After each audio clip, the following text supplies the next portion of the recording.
Peoples party والے شکایت کرتے دکھائی دیتے ہیں. نہیں یہ شکایت ہی ہے یا پھر آپ کو لگتا ہے کہ اسے پی ڈی ایم اتحاد کو خطرہ ہو سکتا ہے ایونچولی؟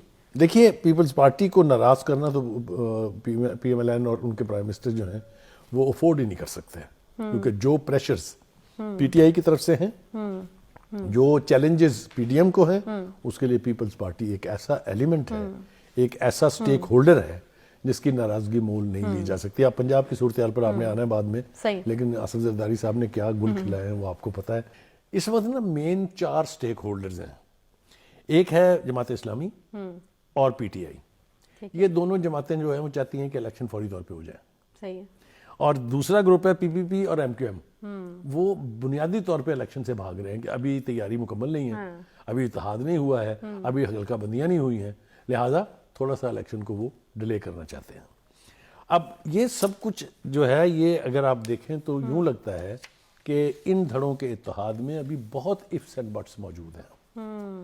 جب تک وہ ریزالو نہیں ہوں گے یہ آگ اور پانی کا ملاپ نہیں ہو سکتا. لہذا یہ اس وقت بیٹھ کے کہنا کہ یہ اتحاد ہو جائے گا, یہ اتحاد کارآمد ہوگا اور یہ وہ آبجیکٹو حاصل کر لے گا جس کے لیے اکٹھے ہو رہے ہیں, یہ بہت مشکل ہے. اچھا صحیح. اچھا کچھ اور اہم چیزیں بھی جو ہیں وہ پیپلز پارٹی کی کچھ گلے شکوے بڑھ رہے ہیں, کچھ ناراضگی بڑھی ہے.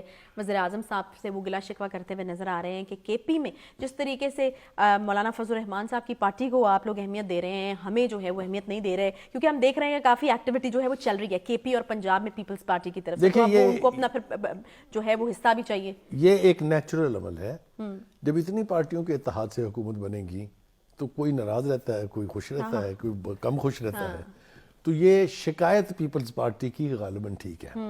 اچھا آپ کو بھی اس لیے کہ دیکھیں نا مولانا فضل الرحمان صاحب اور ان کی پارٹی کو اہمیت کیوں ملتی ہے, اس کی 2 وجہ ہیں. ایک تو یہ کہ یہ جو پی ڈی ایم کا اتحاد ہے اس کے 3 بڑے سٹیک ہولڈرز ہیں. ایک مولانا فضل الرحمان ہے, اسد زرداری صاحب ہیں اور نواز شریف یا شہباز شریف صاحب ہیں. ان تینوں کو ایک پیج پر لانے میں مولانا فضل الرحمان کا بہت بڑا کردار ہے. انہوں نے پی ڈی ایم بنائی تھی, جب ٹوٹ گئی پھر دوبارہ اس کو ری ایکٹیویٹ بھی مولانا نہیں کیا ہے. صحیح. لہٰذا اس کا ایک بینیفٹ تو ان کو جا رہا ہے. دیکھیے گورنر جے یو آئی کا لگ گیا وہاں تمام تر مخالفتوں کے باوجود, ٹھیک ہے. اسی طرح سے جو ڈیولپمنٹ کی سکیمز ہیں ان میں ان کو پریفرنس دی جا رہی. میں یہ نہیں کہہ رہا کہ شہباز شریف صاحب زیادتی کر رہے ہیں, لیکن یہ ہو رہا ہے کہ ان کو پریفرنس مل رہی ہے. پیپلز پارٹی والے شکایت کرتے دکھائی دیتے ہیں. نہیں یہ شکایت ہی ہے یا پھر آپ کو لگتا ہے کہ اسے پی ڈی ایم اتحاد کو خطرہ ہو سکتا ہے ایونچولی؟ دیکھیے پیپلز پارٹی کو ناراض کرنا تو پی ایم ایل این اور ان کے پرائم منسٹر جو ہیں وہ افورڈ ہی نہیں کر سکتے کیونکہ جو پریشرز پی ٹی آئی کی طرف سے ہیں, جو چیلنجز پی ڈی ایم کو ہیں, اس کے لیے پیپلز پارٹی ایک ایسا ایلیمنٹ ہے, ایک ایسا سٹیک ہولڈر ہے جس کی ناراضگی مول نہیں لی جا سکتی. آپ پنجاب کی صورتحال پر آپ نے آنا ہے بعد میں, لیکن اسد زرداری صاحب نے کیا گل کھلائے ہیں وہ آپ کو پتہ ہے. وہ ماسٹر ہے, he has a magic word, وہ اس کے اوپر بھی بات کریں گے جب وہ آئے گی. لیکن یہ بات آپ کی ٹھیک ہے کہ کچھ الائز ایسے ہیں جن کو شکایات ہیں, اور یہ ہمیشہ ہوتا ہے جب اتنی بڑی الائنس بنے گی پولیٹیکل پارٹیز تو شکایات اور شکوے رہتے ہیں. اچھا مغازہ مجھے بتائے گا کہ لگ رہا ہے کہ معاملہ سیریس ہے یہ جو ایم کیو ایم نے دھمکی دی ہے اس حوالے سے, کیونکہ حکومت نے آصف علی زرداری سے رابطہ کیا ہے ایم کیو ایم کے یہ نالاں ہونے کے اوپر کہ وہ کوئی اپنا رول جو ہے وہ پلے کریں. تو آپ کو لگتا ہے کہ یہ دھمکی صرف دھمکی نہیں رہے گی, ایم کیو ایم نکل بھی؟ دیکھیے پہلی بات تو یہ ہے کہ اگر آپ ہسٹری اٹھا کے دیکھیں تو ایم کیو ایم جس بھی پارٹی کی اتحادی رولنگ پارٹی کی اتحادی بنی ہے اس کو راستے میں چھوڑا ہے انہوں نے. سیکوینس کے ساتھ دیکھ لیں, تاریخ ہے. اب بھی وہ یہ کہہ رہے ہیں کہ جناب اگر آپ نے حلقہ بندیاں نہ کی تو تھینک یو ویری مچ, ہم الیکشن لڑیں گے الائنس سے باہر ہو کے.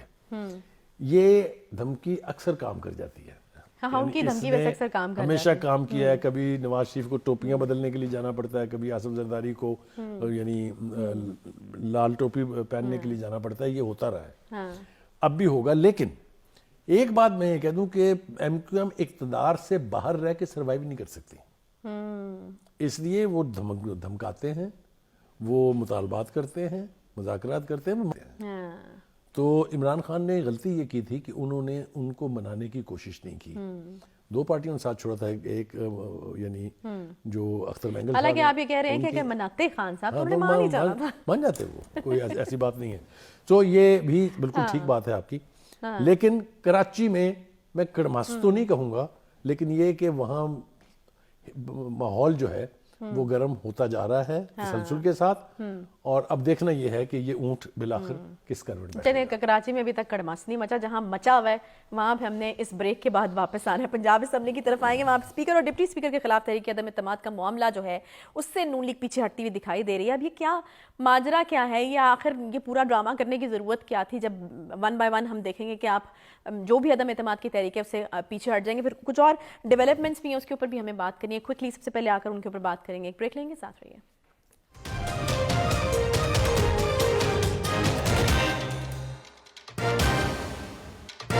جی بات کریں گے ہم پنجاب کے حوالے سے, لیکن پنجاب میں کچھ اور ڈیولپمنٹس بھی ہو رہی ہیں. ایک تو فورنزک رپورٹ آئی ہے اور اس حوالے سے جو ہے وہ کافی بحث و مباحثہ جو ہے وہ چل رہا ہے کہ خان صاحب نے دعویٰ کیا کیا تھا, فورنزک رپورٹ جو ہے وہ کیا کہہ رہی ہے. دوسرا, خان صاحب اپنے ترجمانوں کے اوپر بڑے گرم ہوئے بیٹھے ہیں. تو بخاری صاحب سے ان دونوں چیزوں کے حوالے سے ہمیں سوال کرنا ہے. بخاری صاحب, یہ پی ٹی آئی کے ترجمان یا سوشل میڈیا پر جس طرح سے ڈیفینڈ کیا جاتا تھا, خان صاحب نے یہ ٹرینڈ سیٹ کیا, پھر ہم نے سوشل میڈیا پر کیا کیا کمالات دیکھے, لیکن آج کل خان صاحب جو ہیں پرفارمنس سے مطمئن نظر نہیں آ رہے. وہ کہہ رہے ہیں کہ خاتون اول کے اوپر اور میرے اوپر اتنی جو ہے وہ بحث و مباحثہ ہو رہا ہے, پتہ نہیں کبھی آڈیو لیکس, کبھی کچھ, تو آپ صحیح طرح سے جو ہے وہ ڈیفینڈ نہیں کر پا رہے. پارٹی ترجمانوں سے سخت ناراضی کا اظہار کیا. دیکھیے, وہ ایک ضرب المثل ہے کہ خود آپ اپنے دام میں صیاد آ گیا. یہ سوشل میڈیا ہینڈلرز نے یہ روایت خود ڈالی تھی کہ کریکٹر اسیسینیشن کریں اور راج کی کریں. مریم نواز کے ساتھ قطری شہزادے کو دولہا بنا کے بٹھا دیں, میں نے نہیں کیا تھا. میں نے اس وقت بھی اس پر اعتراض کیا تھا. خان صاحب بلا وجہ ناراض نہیں ہیں. ان کا خیال یہ ہے کہ ون سائیڈڈ کیمپین چل رہی ہے. ان کی بیگم کے بارے میں, ان کی ذات کے بارے میں, ان کے حوالے سے جو کچھ بھی گند اچھالا جا رہا ہے وہ اس پر نالا ہے. اب کیا خان صاحب یہ چاہتے ہیں کہ ان کے سوشل میڈیا ہینڈلر اور ترجمان بھی وہی کچھ کریں جو ان لوگوں نے دوسروں کے ساتھ کیا تھا؟ تو مجھے لگتا ہے کہ یہ ٹھیک نہیں ہے. میرے خیال سے سوشل میڈیا ہینڈلرز کے اوپر حکومت کو اور ریاست کو کنٹرول کرنا چاہیے, کیونکہ اگر وہ نہیں کریں گے کنٹرول تو یہ گند اور بڑھے گا اور ہماری آنے والی نسلیں جو ہیں وہ اس کی قیمت چکائیں گی. ترجمانوں کے اوپر ان کی ناراضگی میں نے بتایا کہ جسٹیفائیڈ ہے, اس لیے کہ ایک تسلسل کے ساتھ ان کے گھر کے بارے میں, ان کی بیگم کے بارے میں, ان کی ذات کے بارے میں پروپیگنڈا ہو رہا ہے. لیکن اس کو نہیں, میں تو آپ سے جس بارے میں بات کرنا چاہ رہی ہوں, میں تو اس بارے میں کرنا چاہ رہی ہوں کہ خان صاحب کی ایکسپیکٹیشنز کیا ہیں کہ ترجمان کیا کریں, مطلب ریئیکشن آئے. اب آپ مجھے کروانا چاہ رہی ہیں. نہیں, میں تو پوچھوں کہ خان صاحب کی کیوں ناراض ہیں اور کیسے ان کی ناراضی دور ہو. یہ ان کی ناراضگی اسی طرح دور ہو سکتی ہے کہ ان کے جو سیاسی مخالفین ہیں ان کے بارے میں بھی اسی قسم کا پروپیگنڈا ہو, اسی طرح کی کچھ کوشش تو انہوں نے بھی کی ہے, ویڈیوز آئیں. اور اگر آپ نے دیکھا بیان جو انہوں نے کوشش کی ہے. ہاں, میں ایک دوست کہ مریم نواز صاحبہ کی طرح میری بیگم لاکھوں روپیہ سرجری کے اوپر بناؤ سنگار نہیں کرتی. یہ خان صاحب کے کیلیبر کی گفتگو ہی نہیں ہے. مجھے ہمیشہ اس پر اعتراض رہا ہے. خان صاحب کو اس طرح کی گفتگو نہیں کرنی چاہیے, چونکہ پھر دوسروں کو موقع ملتا ہے اس سے بھی لو جانے کا. وہ کبھی تو کہتے ہیں, وہ لیڈرشپ کے ساتھ مقابلہ کرتے ہیں تو وہ ان کو بچے قرار دیتے ہیں. یاد ہے نا آپ کو, بلاول بھٹو کو, حمزہ کو, مریم کو, وہ کہتے ہیں یہ بچیاں ہیں, اور بچیوں کے بارے میں اس طرح کی گفتگو کرنا زیب نہیں دیتا. یوٹیوب پر گوگلی ٹی وی دیکھنے کے لیے youtube.com کی سرچ بار میں گوگلی ٹی وی ٹائپ کریں. گوگلی ٹی وی کے پیج پر سرخ رنگ کے سبسکرپشن والے بٹن پر کلک کرنا نہ بھولیے. یوٹیوب پر اپلوڈ ہونے والی ویڈیو سے باخبر رہنے کے لیے بیل آئیکن پر کلک کیجیے. آپ کو ہر نئی آنے والی ویڈیو کے بارے میں نوٹیفیکیشن موصول ہو جائے گا.